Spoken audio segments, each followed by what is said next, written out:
Hello दोस्तों, जय हिंद, वंदे मातरम। स्वागत है आप सभी का आपके अपने चैनल मनोज सर में। मैं हूं गौरव सिंह और आपके सामने लेकर आया हूं आज मैं एनसीईआरटी फिजिक्स क्लास 12 और इसका चैप्टर नंबर 2 जिसका नाम है स्थिर वैद्युत विभव तथा धारिता। ठीक है। और दोस्तों इसमें जो है हमारा आज पार्ट नंबर 6 है और 5 पार्ट तक मैंने पिछले वीडियोज़ में कराए हैं। अगर आपने नहीं देखे तो प्लीज़ आप उनको पहले देख लीजिए। ठीक है। और आज जो हम लेकर आए हैं इसमें इंपॉर्टेंट टॉपिक चालक, विद्युत रोधी और परावैद्युत। देखिए ये जो होते हैं ये समझने के लिए ज़रूरी है ताकि आगे की पढ़ाई आपके समझ में आ जाए। ठीक है। तो इनको पहले हम समझेंगे, तो इसके आधार पर बहुत सारी चीज़ें पढ़ेंगे, लेकिन पहले इनको समझना बहुत ज़रूरी है। चालक क्या है, विद्युत रोधी क्या है, परावैद्युत ये क्या होते हैं। ये पदार्थ होते हैं हमारे पदार्थ। ठीक है। पदार्थों के प्रकार हैं उनकी चालकता के हिसाब से। ठीक है। या कह सकते हैं उनमें मुक्त इलेक्ट्रॉन की संख्या के आधार पर हमने पदार्थों को, या कह सकते हैं हम कि विद्युत धारा के प्रभाव के आधार पर, है ना, किन में प्रवाहित हो सकती है धारा आसानी से, किन में नहीं हो सकती है, इस आधार पर हमने पदार्थों को 3 भागों में बांटा है, चालक, विद्युत रोधी और परावैद्युत। ठीक है। तो बात कर लेते हैं सबसे पहले चालक क्या होते हैं। देखिए चालक जो होते हैं इनमें मुक्त इलेक्ट्रॉन की संख्या बहुत अत्यधिक होती है, बहुत ज़्यादा होती है, यानी काफ़ी सारे इसमें मुक्त इलेक्ट्रॉन्स होते हैं।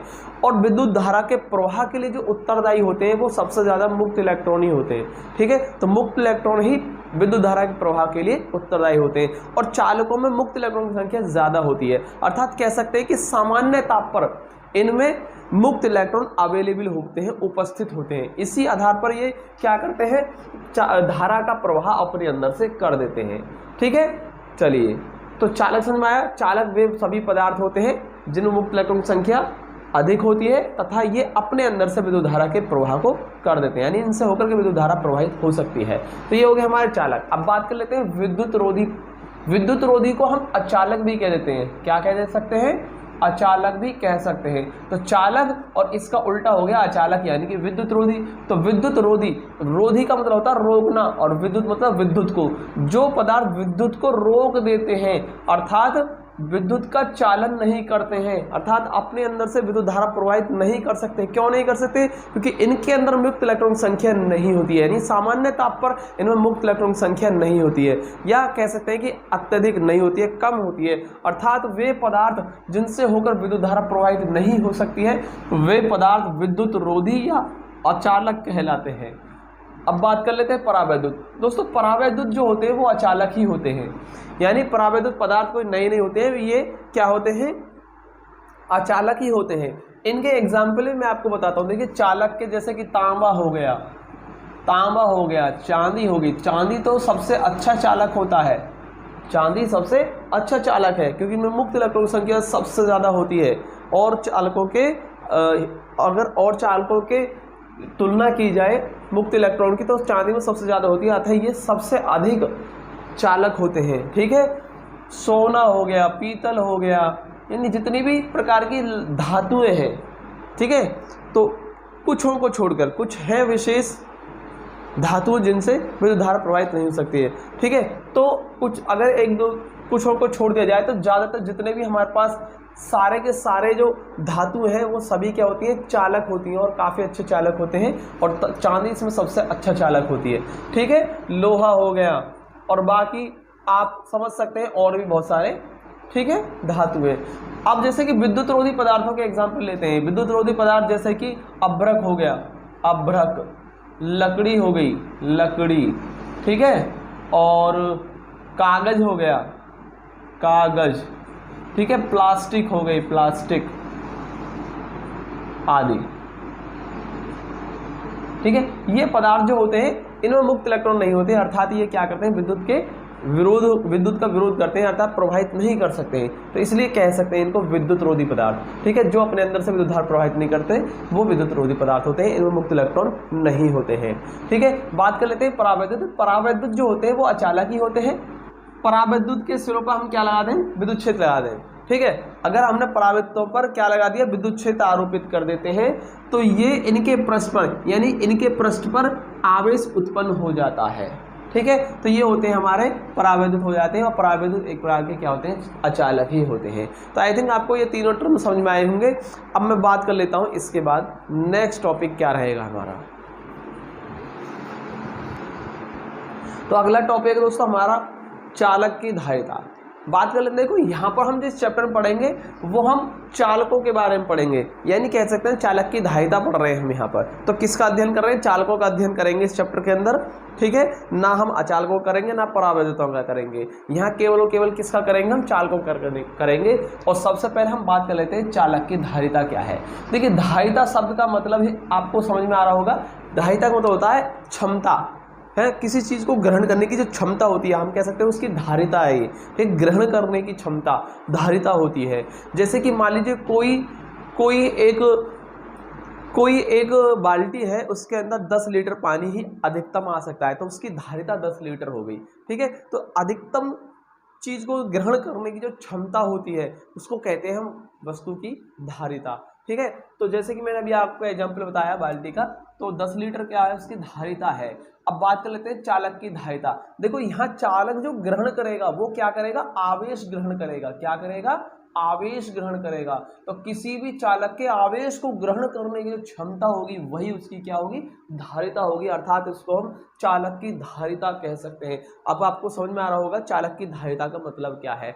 अब देखिए मैं इसको थोड़ा सा और अच्छे से समझाता हूँ। देखिए मान लीजिए हमारे पास कोई एक चालक है और हम इसको आवेश देना स्टार्ट करते हैं, तो देखिए पहले चालक पर कोई आवेश नहीं है, उस पर आवेश शून्य है। तो हम जब उसको आवेश देंगे तो आराम से वो उस आवेश को ग्रहण कर लेगा।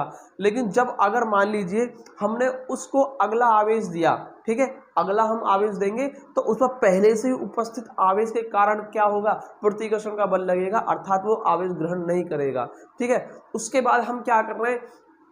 उसको लगातार आवेश देते जा रहे हैं, तो अर्थात उस पर जो प्रतिकर्षण बल का मान है वो पहले की बराबर तुलना में अत्यधिक होता जाएगा और हमें और ज्यादा अधिक कार्य करना होगा उसको आवेशित करने के लिए, ठीक है दोस्तों। तो आई थिंक आपको इतना समझ में आ रहा होगा।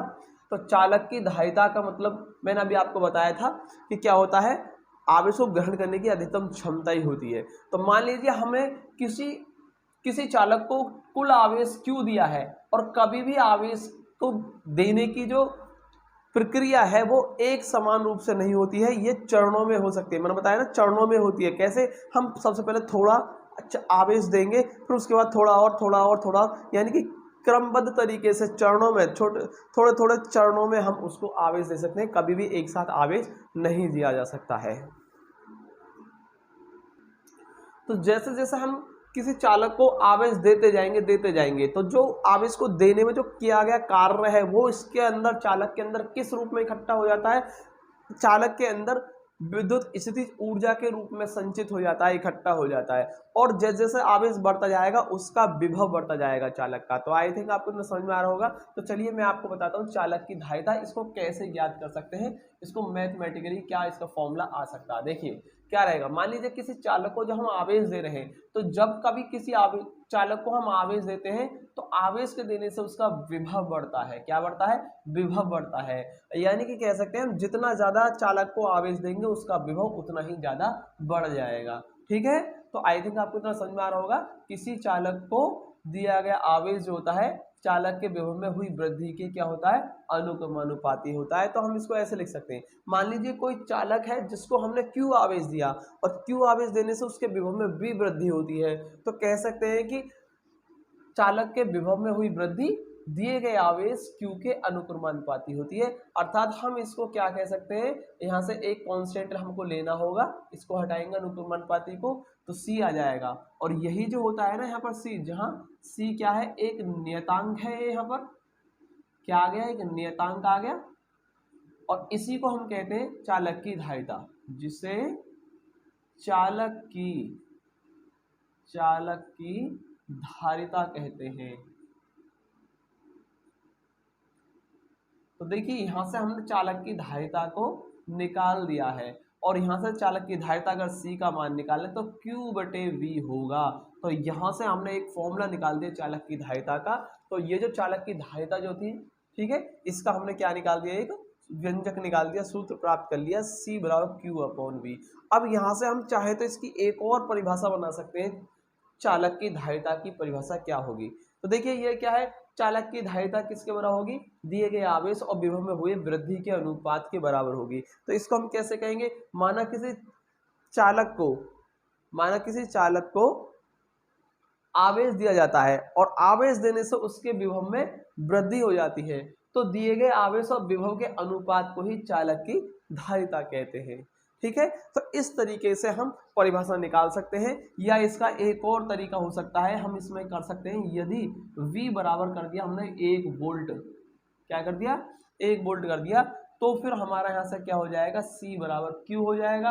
अर्थात हम यहाँ से कह सकते हैं किसी चालक के विभव में 1 वोल्ट की वृद्धि करने के लिए दिए गए आवेश की मात्रा को ही चालक की धारिता कहते हैं और इसको C से प्रदर्शित करते हैं। तो यहाँ से आप एक और परिभाषा निकाल सकते हैं। तो देखिए चालक की धारिता की मैंने यहाँ से 3 परिभाषा बताई है। किसी भी चालक के अधिकतम आवेश ग्रहण करने की क्षमता को ही चालक की धारिता कहते हैं। ठीक है, और जैसे जैसे चालक की धारिता यानी जैसे जैसे हम चालक को आवेश देते जाएंगे चालक का विभव बढ़ता जाएगा, और अर्थात हम कह सकते हैं कि विभव में हुई वृद्धि दिए गए आवेश Q के अनुक्रमानुपाती होती है। अर्थात यहाँ से हम एक कांस्टेंट C को देखेंगे, इस C को ही कहते हैं चालक की धारिता और इसका फॉर्मूला C बराबर Q/V आ गया। तो यहाँ से हम एक और परिभाषा निकाल पाए। एक तो हमने ऊपर से बताई, एक यहाँ हो गई कि किसी चालक को दिए गए आवेश तथा विभव में हुई वृद्धि के अनुपात को चालक की धारिता कहते हैं और इसको C से प्रदर्शित करते हैं।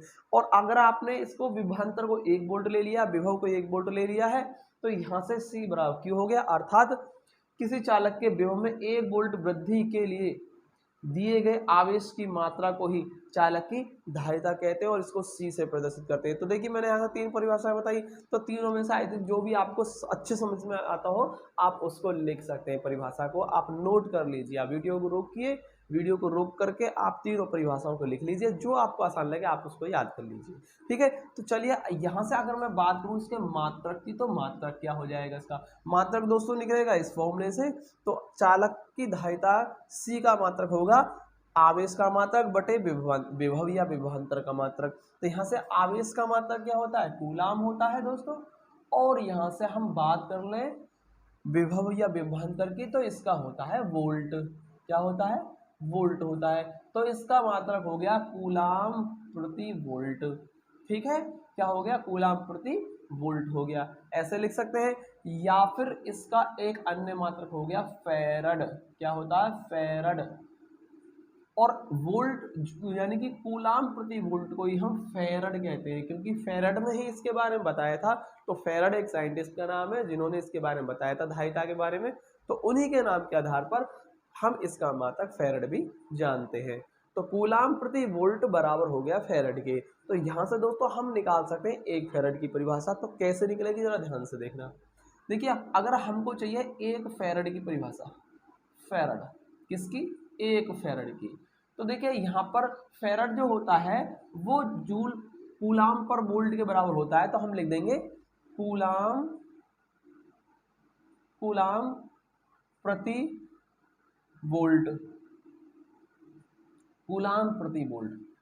ठीक है, और हमको चाहिए 1 फैरड, तो इसलिए हमको आवेश का मान 1 कूलाम लेना होगा और विभव या विभवांतर 1 वोल्ट लेना होगा, और इस तरीके से हम यहाँ से परिभाषा निकाल पाएंगे 1 फैरड की। तो देखिए आइए हम समझते हैं 1 फैरड की परिभाषा कैसे निकलेगी। देखिए 1 वोल्ट क्या है, ये आवेश है जो किसी चालक को दिया गया है। 1 वोल्ट क्या है, जब आवेश दिया गया होगा तो विभव में वृद्धि हुई होगी, तो ये वो वृद्धि है, ठीक है, विभव में हुई वृद्धि है, ठीक है, जो आवेश को देने पर हुई होगी। ठीक है, तो ये क्या है, 1 वोल्ट विभव में हुई वृद्धि, चालक के विभव में हुई वृद्धि, और इन दोनों का अनुपात ये क्या है, 1 फैरड धारिता के बराबर। तो आइए यहाँ से परिभाषा कैसे बनेगी समझते हैं। यदि किसी चालक को 1 कूलाम का आवेश देने से उसके विभव में 1 वोल्ट की वृद्धि हो जाए तो चालक की धारिता 1 फैरड कहलाती है। तो यहाँ से हमने परिभाषा बना दी 1 फैरड की। अगर आपको समझ में आई है तो लाइक करें वीडियो को, ठीक है, अगर नहीं आई है तो आप वीडियो को रोक करके पीछे बैक कीजिए और उसको आप दोबारा से सुनिए क्या परिभाषा मैंने आपको बताइए, और वहां से आपकी क्लियर हो जाएगी। ठीक है, तो आई थिंक आपको इतना समझ में आया होगा 1 फैरड की धारिता यानी 1 फैरड की परिभाषा क्या है। ठीक है, चलिए इसके बाद देखते हैं हम। तो अब लेते हैं हम इसका विमेय सूत्र। तो विमेय सूत्र क्या होगा, देखिए विमेय सूत्र भी यहीं से निकलेगा। तो कैसे निकलेगा विमीय सूत्र? अगर हमें चालक की धारिता C का विमीय सूत्र चाहिए तो ऊपर आवेश का विमीय सूत्र और नीचे विभव या विभवांतर का विमीय सूत्र, और दोनों का अनुपात कर देंगे और धारिता C का विमीय सूत्र आ जाएगा। तो देखिए आवेश का विमीय सूत्र होता है AT, तो हम लिख देंगे AT, और बात कर लेते हैं विभव की, तो विभव का होता है ml/2t-3 और a-1।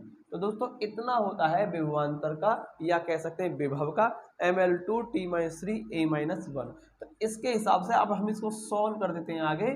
तो देखिए क्या होगा, m ऊपर जाकर के -1 हो जाएगा और l की पावर ऊपर जाकर के -2 हो गई, m-1 l2, t आपका ऊपर जाके 3 और एक 1 यानी t की पावर 4 बन जाएगा, और a ऊपर जाकर के प्लस का 1 बन गया पावर a, और a ये रही यानी a की पावर 2 हो गया। तो इस हिसाब से हमारा m-1 l-2 t की पावर 4 और a की पावर 2, तो इस तरीके से हमारा विमीय सूत्र निकल जाता है। ठीक है, अब बात कर लेते हैं हम इसके बाद नए टॉपिक की। तो नया टॉपिक है हमारे सामने आवेशित चालक की स्थितिज ऊर्जा, यानी कह सकते हैं potential energy of A charged conductor. ठीक है, potential energy of A charged conductor, यानी कह सकते हैं कि आवेशित चालक की स्थितिज ऊर्जा, यानी हमारे पास क्या है, एक आवेशित चालक है और उसकी स्थितिज ऊर्जा हम कैसे निकाल सकते हैं, हम वो देखेंगे। दोस्तों अभी थोड़ी देर पहले मैंने डिस्कशन किया था स्थितिज ऊर्जा के बारे में, कि मैंने क्या बताया था, किसी भी चालक को हम आवेश एक साथ नहीं दे सकते, हम ये चरणों में आवेश दे सकते हैं, यानी थोड़ा थोड़ा थोड़ा थोड़ा करके आवेश दे सकते हैं, कभी भी एक साथ पूरा आवेश नहीं दिया जा सकता है, या कह सकते हैं किसी चालक को एक साथ पूरी तरीके से पूर्ण रूप से आवेशित नहीं किया जा सकता है, थोड़ा थोड़ा करके आवेश हम दे सकते हैं। तो सबसे पहले मान लीजिए किसी चालक को हमने आवेश दिया, ठीक है, थोड़ा सा आवेश दिया, तो उस पर पहले कोई आवेश मौजूद नहीं है तो हमें कोई भी कार्य नहीं करना होगा, आराम से आवेश को दिया जा सकता है। लेकिन हमने एक बार आवेश दे दिया तो अब उसके ऊपर कुछ आवेश है, अब हम उसको थोड़ा और आवेश दे रहे हैं, अगले स्टेप में हम थोड़ा सा और आवेश देना चाह रहे हैं, तो पहले से उपस्थित आवेश जो है, अब इसके कारण इस पर क्या लगेगा, प्रतिकर्षण का बल लगेगा, अर्थात इस पर हमें आवेश देना है, चालक को इसको आवेश देना है, मतलब चालक को आवेशित करना है, तो हमें पहले से ही चालक पर उपस्थित आवेश के विरुद्ध कुछ कार्य करना होगा।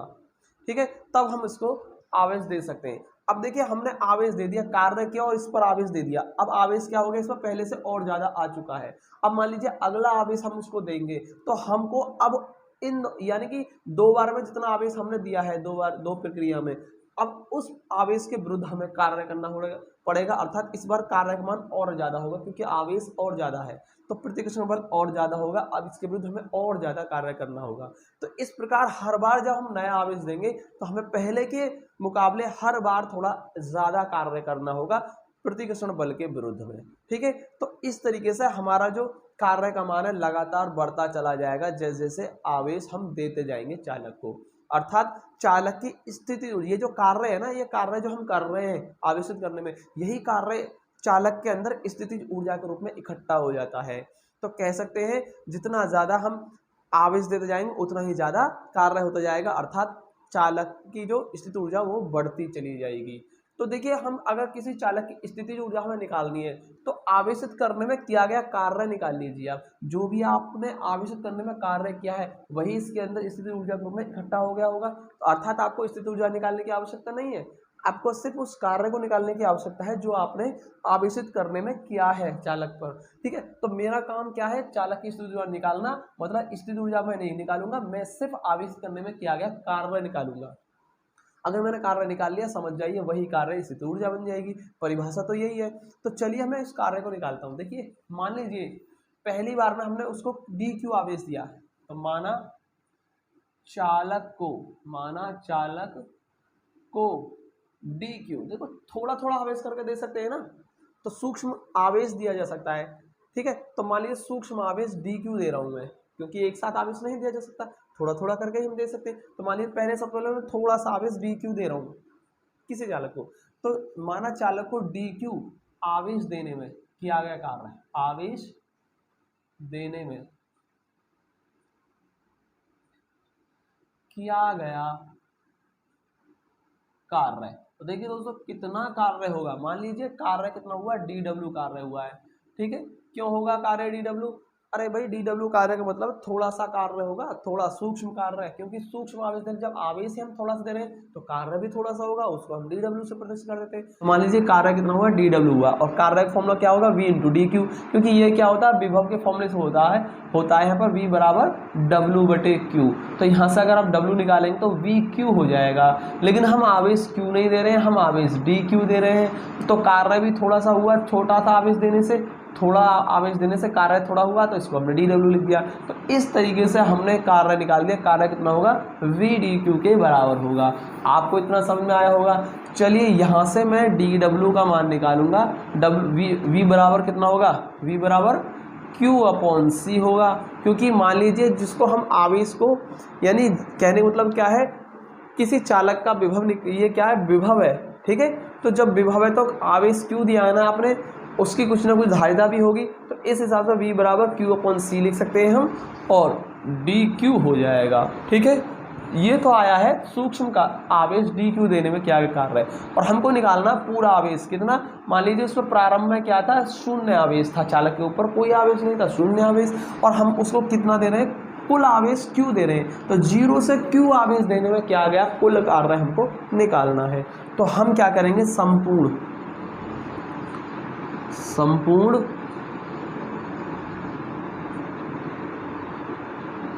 आवेश देने में किया गया कुल कार्य, तो कितना कार्य होगा हम वो निकाल देते हैं।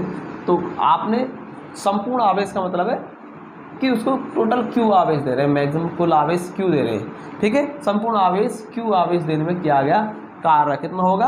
अब तो आपका पूरा कार्य मिलेगा, अर्थात कैपिटल W से प्रदर्शित कर सकते हैं, जो कि क्या होगा, ये जो छोटा सा जो आपको वर्ग मिला है, थोड़ा सा वर्ग मिला है, इसका क्या कर देंगे आप, इंटीग्रेशन कर देंगे, तो आपको पूरा कार्य मिल जाएगा। इंटीग्रेशन DW की वैल्यू क्या है, Q/C × DQ।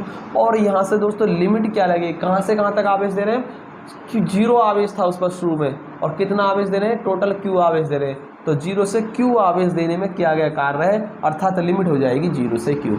आपको इतना समझ में आया होगा। आप क्या करें, W = जो कांस्टेंट है उनको बाहर कर दीजिए, Q कांस्टेंट है, और यहाँ से क्या कर सकते हैं हम, 0 से Q, और क्या रह जाएगा, Q नहीं, आप C को बाहर कर सकते हैं, क्योंकि Q के रेस्पेक्ट में हम कर रहे हैं, तो Q यहाँ पर कांस्टेंट नहीं है, C कांस्टेंट है, तो 1/C हो जाएगा, 0 से Q, और ये हो जाएगा Q × DQ।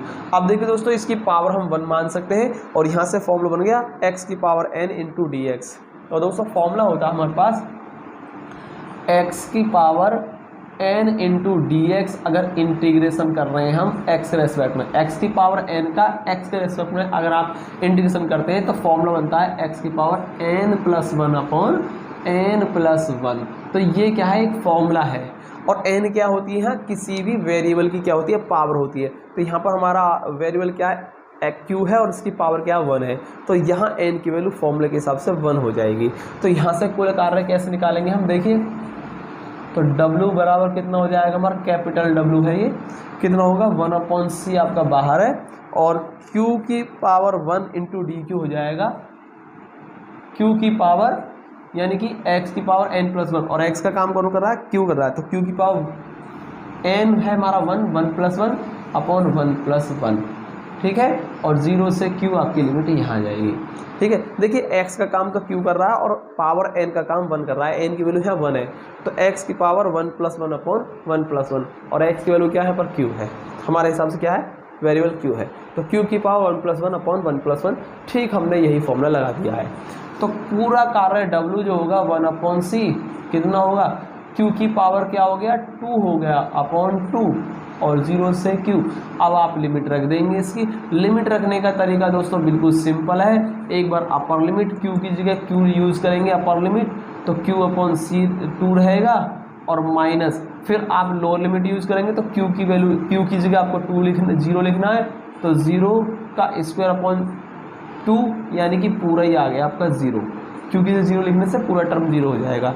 तो W कितना हो जाएगा, देखिए Q² हाफ Q²/C हम इसको लिख सकते हैं, कितना होगा, हाफ क्यू स्क्वायर अपॉन सी लिख सकते हैं। परंतु परिभाषा के अनुसार देखिए, परंतु परिभाषा के अनुसार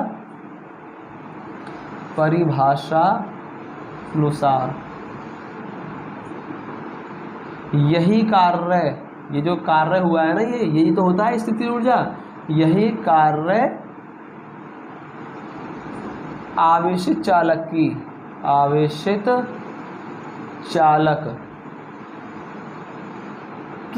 स्थितिज ऊर्जा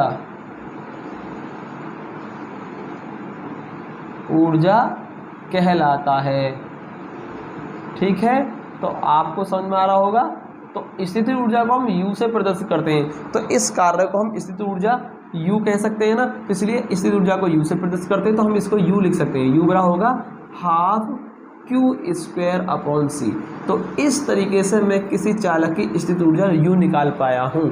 ठीक है, तो आपको इतना समझ में आया होगा, स्थितिज ऊर्जा हमने निकाली किसी चालक की, कितना आ गया, हाफ क्यू स्क्वायर अपॉन सी आ गया।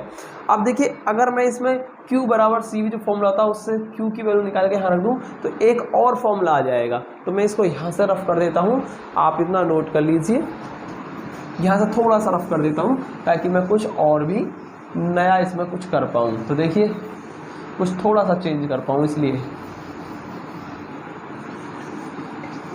देखिए इसको मान लेता हूँ मैं समीकरण नंबर फर्स्ट। और मैं क्या जानता हूँ, परंतु हम एक फॉर्मूला जानते हैं, Q बराबर सी भी होता है ना, C बराबर Q बटे V फॉर्मूले से, Q बराबर सी वी से। ठीक है, समीकरण 1 में रख दो, इसको हम रख देते हैं समीकरण 1 में रखने पर। ठीक है, परंतु Q बराबर सी वी समीकरण 1 में रखने पर। तो देखिए यहाँ रख दीजिए, तो स्थितिज ऊर्जा का नया फॉर्मूला आएगा U बराबर हाफ और Q की जगह आएगा सी वी। क्या आएगा, सी वी, और इसका हो रहा है Q का स्क्वायर अपॉन यहाँ हो गया C। तो U की जो वैल्यू आ गई दोस्तों यहाँ पर, वो आ जाएगी C स्क्वायर और V स्क्वायर अपॉन हाफ और C। एक C से C कैंसिल हो जाएगा, तो U बराबर हो जाएगा हाफ सी वी स्क्वायर, और एक नया फॉर्मूला हमारा ये बन गया। तो एक फॉर्मूला तो हमारा है ही स्थितिज ऊर्जा का। ठीक है, एक हमारा ये बन गया। अब इस बार हम समीकरण 1 में क्या रख रहे हैं, Q की वैल्यू ना रखकर अब की बार C की वैल्यू रखते हैं, तो क्या होगा। ठीक है, परंतु C बराबर Q अपॉन V, C बराबर Q अपॉन V समीकरण 1 में रखने पर, अगर हम इस बार Q की वैल्यू ना रख के C की वैल्यू निकाल के रखें, ठीक है, इसी फॉर्मूले से, तो क्या होगा, C बराबर Q अपॉन V समीकरण 1 में रखने पर, तो क्या होगा, 1 में रखने पर। तो देखिए क्या होगा, हम देख पा रहे हैं कि U की वैल्यू क्या होगी, half Q square upon C, और C की वैल्यू क्या है, C बराबर Q अपॉन V। तो अपॉन V आएगा तो वो कहाँ चला जाएगा, हमारा ऊपर चला जाएगा, और एक Q से Q कैंसिल हो जाएगा। तो दोस्तों हमारा यहाँ से U बराबर हाफ V Q हो जाएगा। एक अन्य फॉर्मूला निकल के आ चुका है हमारा, हाफ वी क्यू। अब देखिए आपको कब कौन सा फॉर्मूला यूज़ करना है, आप कंफ्यूज ना हो, कब कौन सा फॉर्मूला यूज़ करना है ये डिपेंड करता है कि न्यूमेरिकल आपको किस प्रकार का दिया गया है, यानी न्यूमेरिकल में कौन कौन से पद दिए गए, कौन कौन से वैल्यू आपको गिवन है, उसके हिसाब से आप इनमें से कोई एक फॉर्मूला यूज़ करेंगे। तो जैसे कि मान के चलो मैं आपको दिखाना चाहता हूँ कि कैसे। तो देखिए मान लीजिए अगर आपको क्वेश्चन में आवेश दे रखा है और धारिता दे रखी है, पर आपसे कहा जाए कि स्थिति ऊर्जा निकालनी है U, तो आप इस फॉर्मूले का यूज़ करेंगे। अगर क्वेश्चन के अंदर गिवन वैल्यू में आपकी धारिता और वोल्टेज दोनों दे रखे हैं, विभव, ठीक है, धारिता विभव दे रखे हैं, तो आप इस फॉर्मूले को यूज़ करेंगे स्थिति ऊर्जा निकालने के लिए। और अगर आपका विभवांतर या विभव या आवेश, विभव विभवांतर या आवेश दिया है, कोई एक चीज़ दो, यानी कोई इनमें से दो चीज़ें दे रखी हैं आपको, विभव, ठीक है, और आवेश, विभव या हो सकता है विभवांतर भी हो, विभव विभवांतर या फिर आवेश दे रखा हो, तो आप इस फॉर्मूले का यूज करेंगे। यानी कह सकते हैं ये जो स्थिति ऊर्जा का फॉर्मूला आया है वो धारिता और विभव के पदों में आया है, ये विभव और आवेश के पदों में है, और ये आपका आवेश और धारिता के पदों में है। तो आप देख लीजिए आपको न्यूमेरिकल किस प्रकार का दिया गया है, उसके गिवन वैल्यू के हिसाब से आप अपने आप, ठीक है, इनमें से कोई एक फॉर्मूला सेलेक्ट कर पाएंगे। तो आई थिंक आपको इतना समझ में आया होगा।